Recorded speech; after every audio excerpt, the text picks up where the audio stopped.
heat.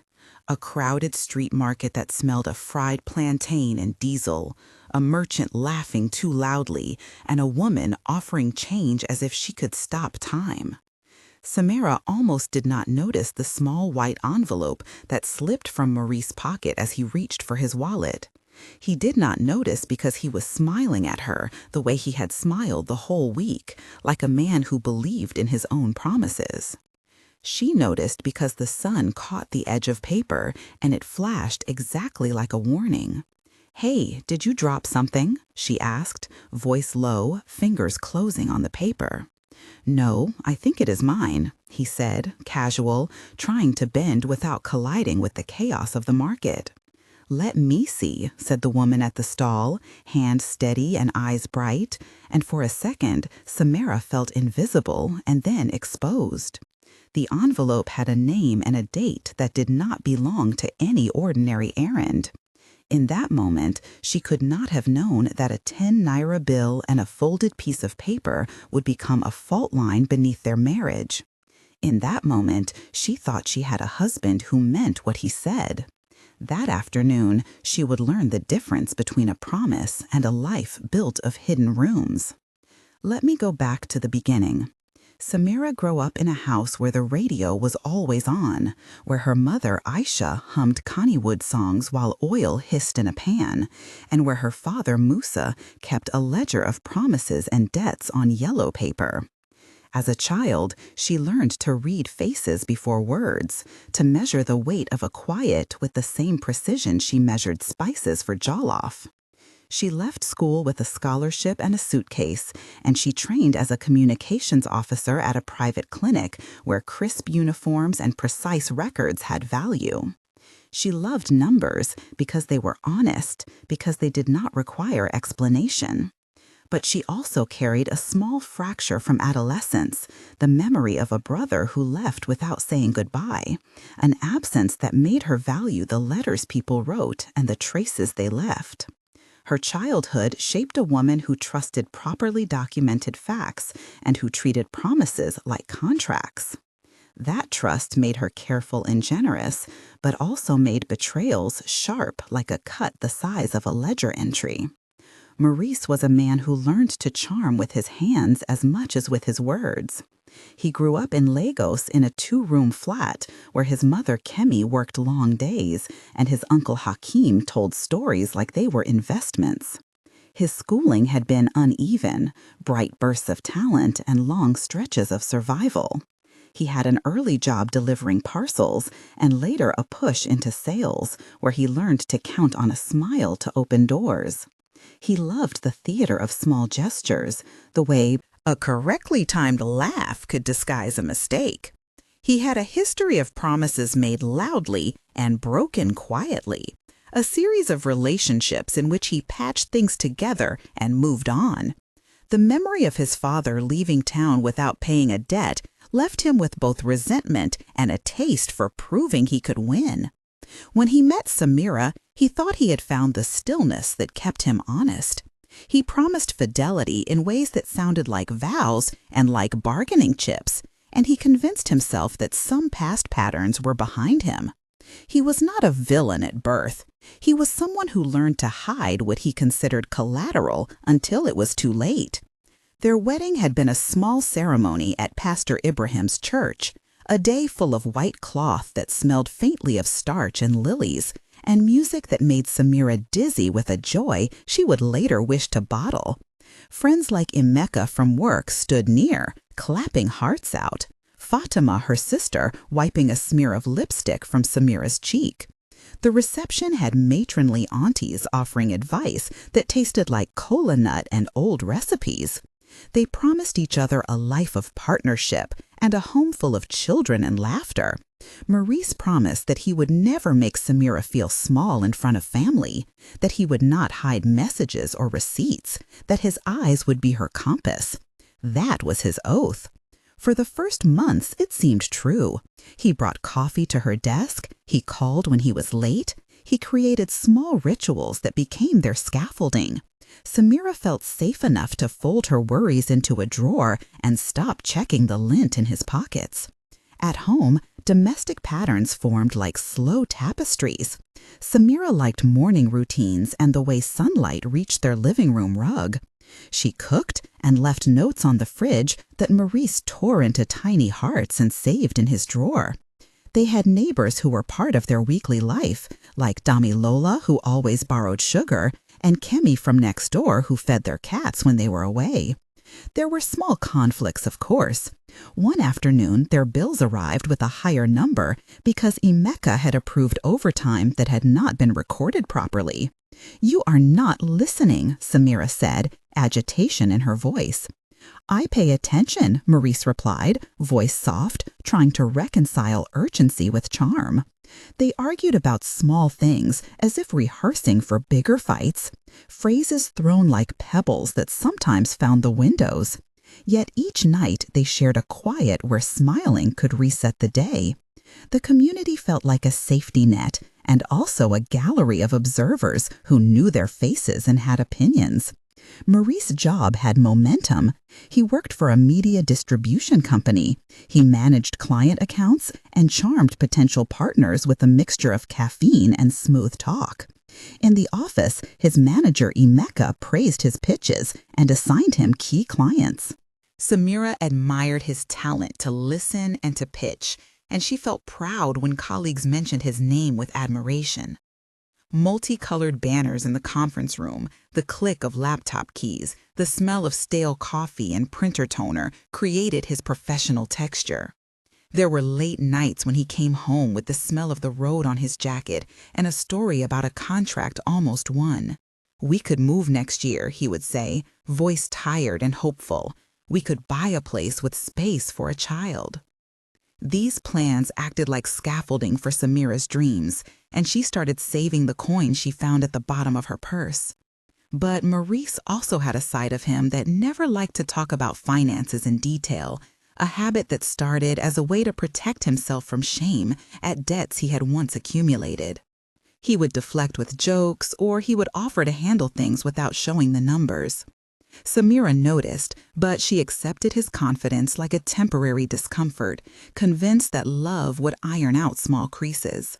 They began to meet in the quiet places of their city, a small cafe near the river where the breeze smelled of hot tea and exhaust, a rooftop where they watched the sunset and listened to the neighbor boy kick a plastic bottle. They had conversations that moved from practical to intimate with the ease of people falling in love. "How do you see the future?" she asked one night, eyes on the skyline. "Together," he said simply, fingers finding hers.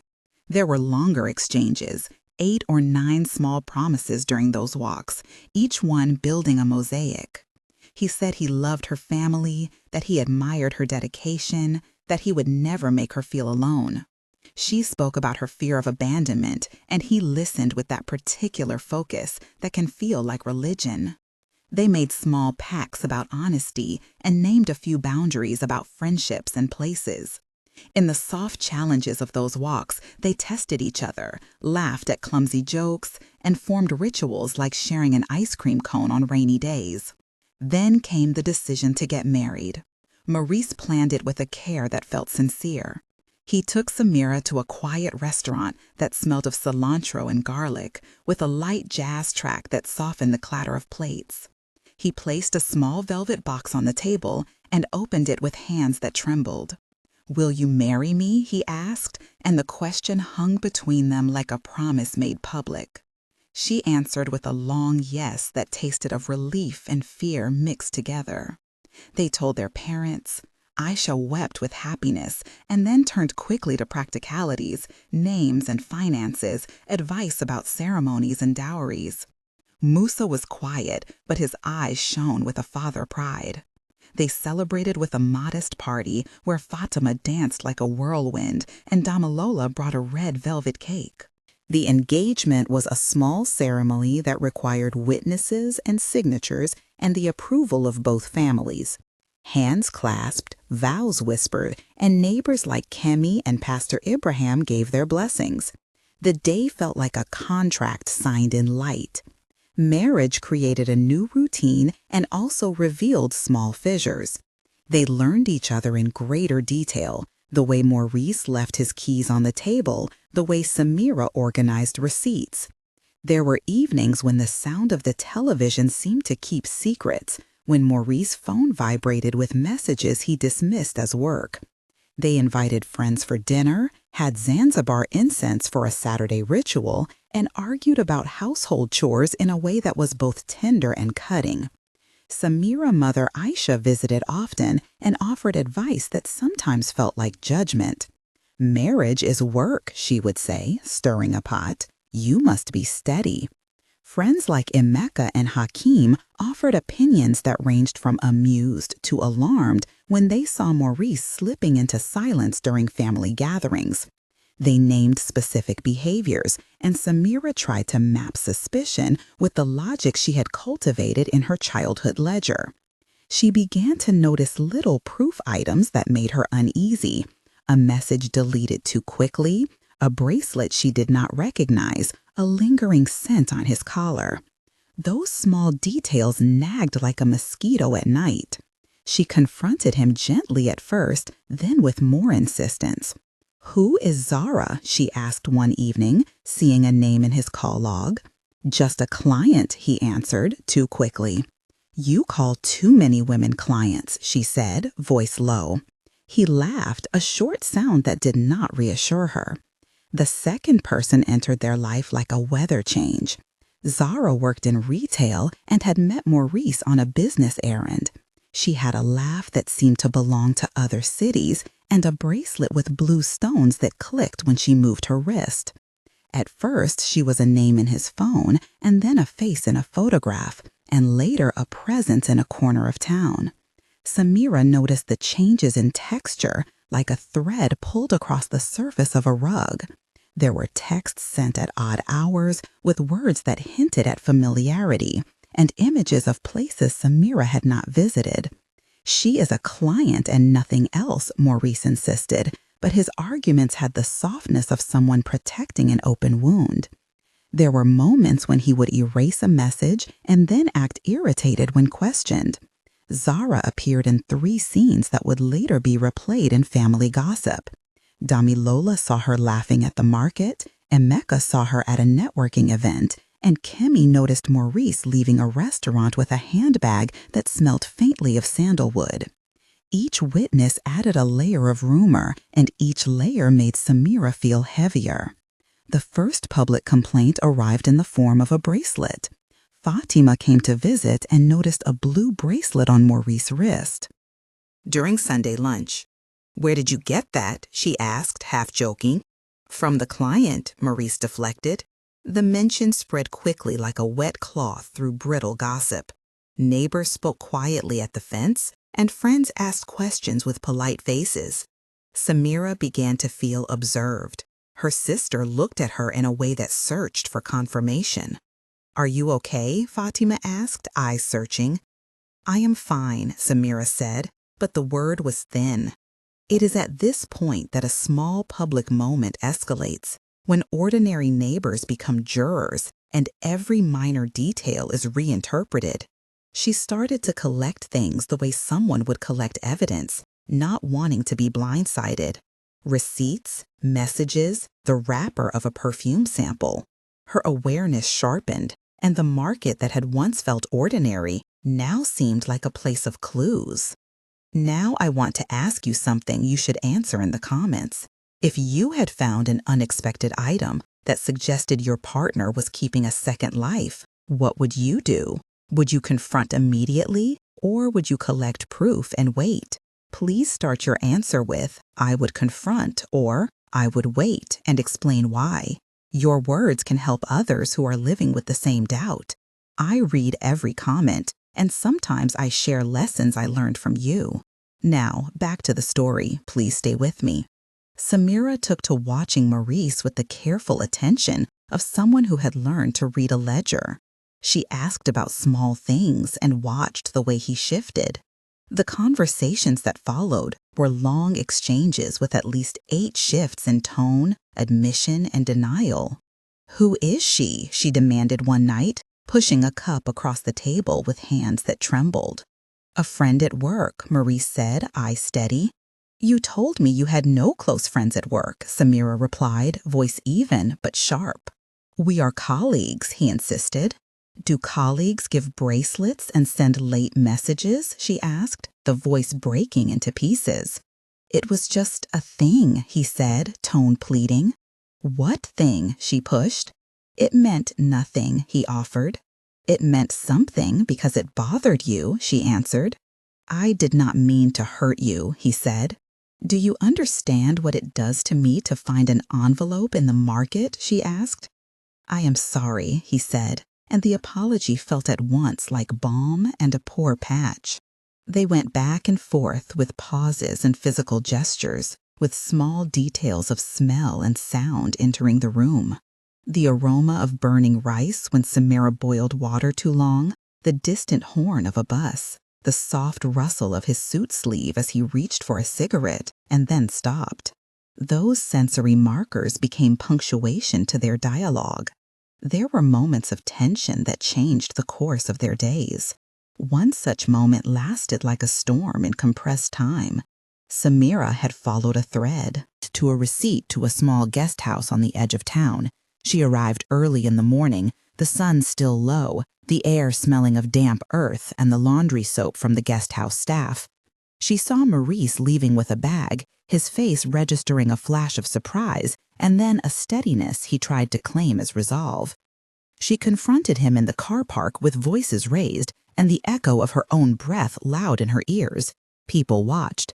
Why are you lying? She asked, and he tried to say that it was only a meeting, only work. Do not lie to me, she demanded. He said he loved her, and he said he was sorry, and he named a reason and a history and a guilt. But the history he offered admitted that he had not been fully honest. In the wash of that moment, she felt both betrayed and strangely relieved to have the wound visible. They argued in public and then in private, furniture moving as if echoing the emotional upheaval. This was a moment of the first rupture, and it took them several days to even cross the nervous silence that followed. That confrontation was one of 3 major tension beats that defined their arc.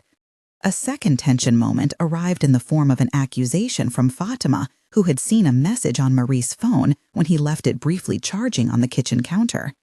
The words were affectionate and small, but enough to light a fuse.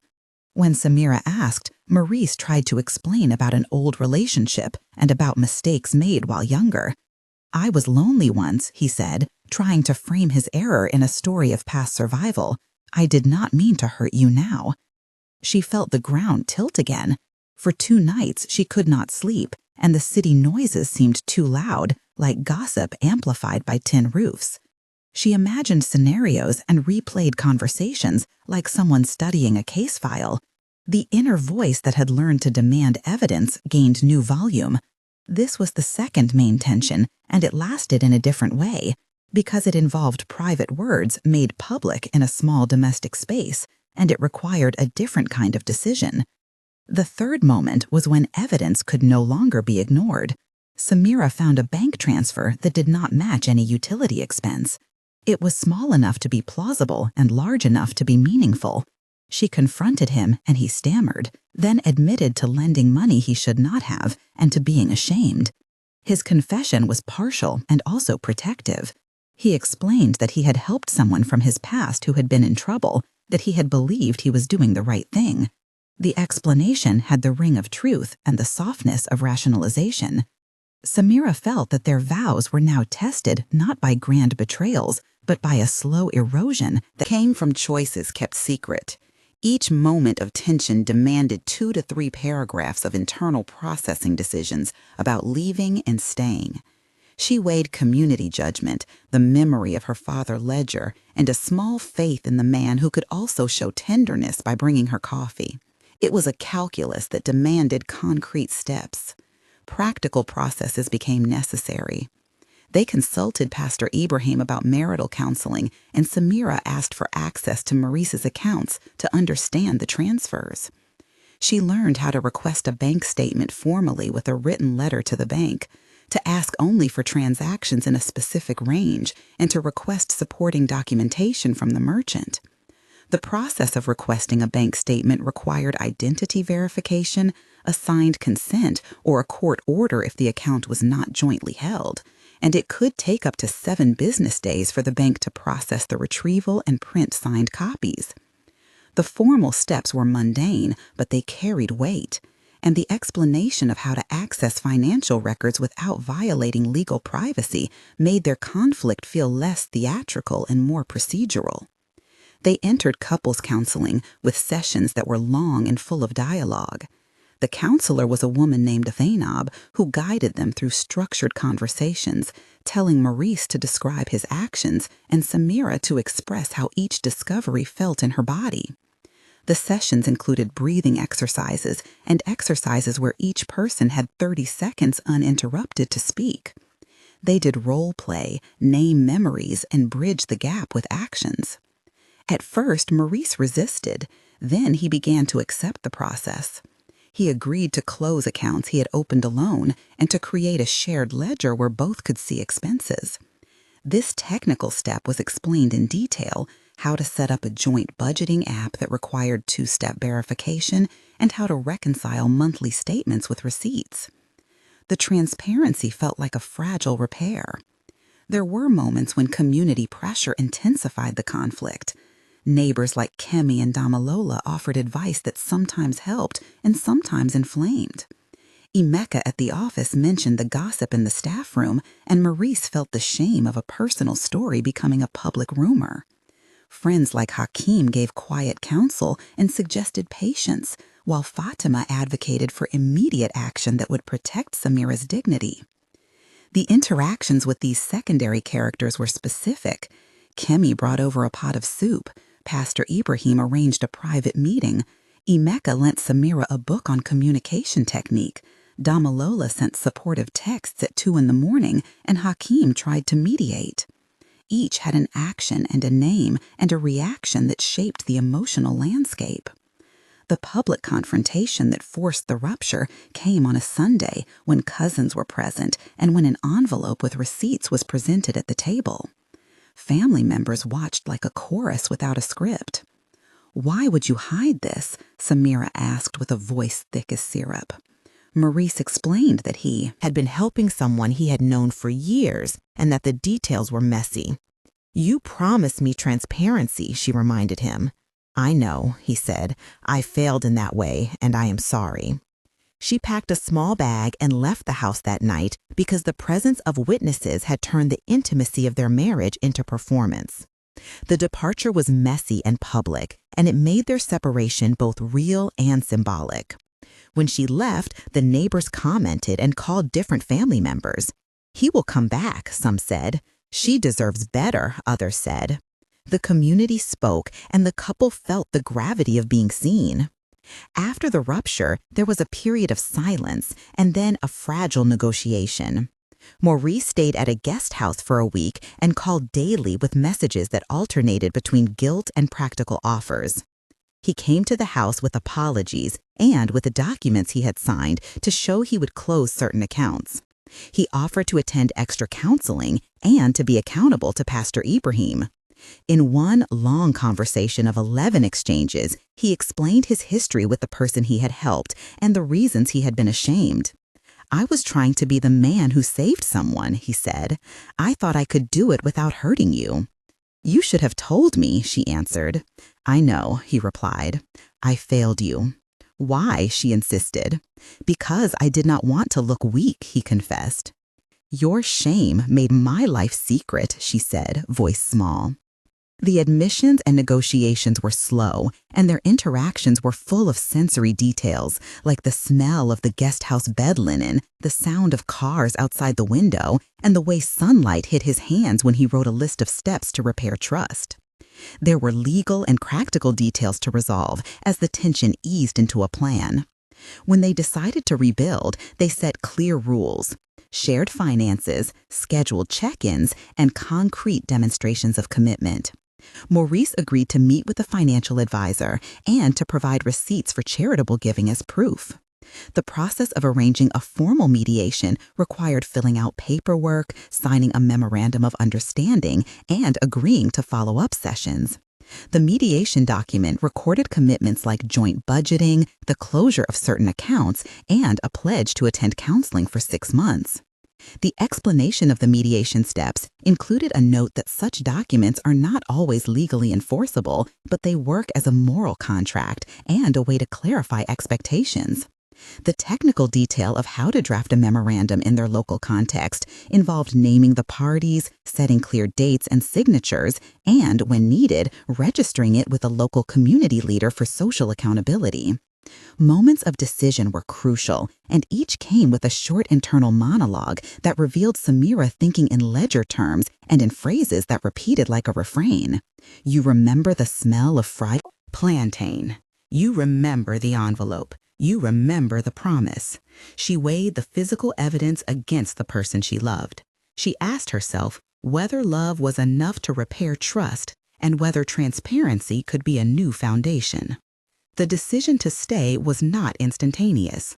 It was a choice made across nights of counting and recounting, of receiving apologies, of negotiating boundaries, and watching small, consistent acts. When she decided to allow Maurice back into the house, it was because he created a visible ritual of accountability.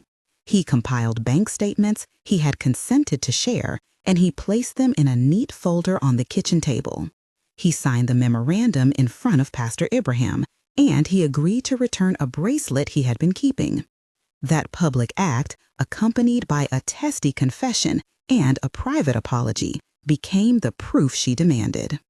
The recovery was neither linear nor complete. In the weeks that followed, they navigated tenderness and setbacks. They had days when laughter returned like a weather front, and days when the old doubts surfaced like stubborn weeds. Friends like Emeka and Damilola organized small dinners to help them feel normal, while Fatima watched vigilantly and offered both criticism and support. They learned to accept imperfect apologies and to request concrete demonstrations of change. In one scene, Maurice showed up at Samira's workplace with a packet of her favorite pastries and a handwritten note that smelled faintly of his cologne. I brought this because I want to be part of your day, he said, and she allowed him to come closer. That day, the sound of traffic outside the clinic mixed with the smell of sweet bread and the sensation of his hand lightly touching her arm as he handed the package. Those everyday sensory moments became stitches. Now the epilogue in 3 times. 1 month later, Samira had returned to the house and they had begun to rebuild a routine. The first month felt like a trial period. They attended weekly counseling, Maurice closed solo accounts that had not been disclosed, and he set up a shared budget. They had a small dinner with family where Pastor Abraham observed that reconciliation requires both humility and time. The neighbors hushed a little, and some resumed normalcy. Samira still woke at night sometimes, her stomach tight at the memory of the envelope. But she also noticed small changes, like Maurice leaving his phone on the kitchen counter and answering calls in front of her. The first month was about agreements and immediate actions, and a relief that they were trying. 3 months later, there were clearer signs of a new rhythm. Samira and Maurice had a joint savings account with a visible balance goal for a down payment on a small apartment that smelled of fresh paint and possibility. They had a ritual of Sunday lunches where both families rotated hosting and Pastor Abraham remained a calm witness. The circle of gossip had thinned and some friendships had been repaired. Maurice volunteered at a local youth center as part of his commitment to change, and in doing so, he rebuilt a sense of purpose that did not rely on secrecy. He attended all counseling sessions and wrote a reflection letter about his choices that he shared with Samira and with the counselor. She read it and felt something soften in her chest. There were still flashbacks, but also small celebrations they kept for themselves, like buying a new plant for the living room together. 6 months on, the change had deeper roots. They had adopted a ritual of monthly transparency meetings where they sat with receipts, account summaries, and a simple check-in list. Samira was pregnant, or perhaps they decided to wait, and perhaps they were simply planting seeds of a different future. Either way, there was talk of a new life that felt possible. They had built a network of accountability, including Zainab, the counselor, Pastor Ibrahim, and close friends who supported their process. The community began to see a couple who had moved from drama to quiet repair.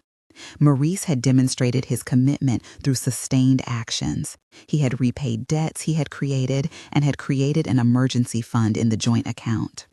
The relatives who had once whispered now spoke of resilience. The epilogue ends with concrete proof of transformation, like documentation of a closed account, a signed memorandum, and a photograph of the two of them at a modest ceremony celebrating their 6 months of renewed vows. That photograph was proof, in the way photographs always are, proof of presence. In the end, Samira learned that forgiveness is not a single event, but a sequence of agreements and small observable acts. Maurice learned that promises cannot be private when they affect another life. They both learned the value of transparency and the cost of silence. The final scene is quiet and cinematic, with the smell of wet earth after rain and the sound of a child laughing in the distance, and Samira and Maurice sitting on the apartment stoop, holding hands. "Love is not just promise," she says softly, as if stating a fact. And he nods with an expression of relief and humility. It is the work after the promise. If this story touched something in you, please leave a comment and tell us what you would have done. Your words matter and might help someone else who is deciding between leaving or staying. If you want more stories like this, subscribe and join a community that listens and supports. Others will find comfort in your voice.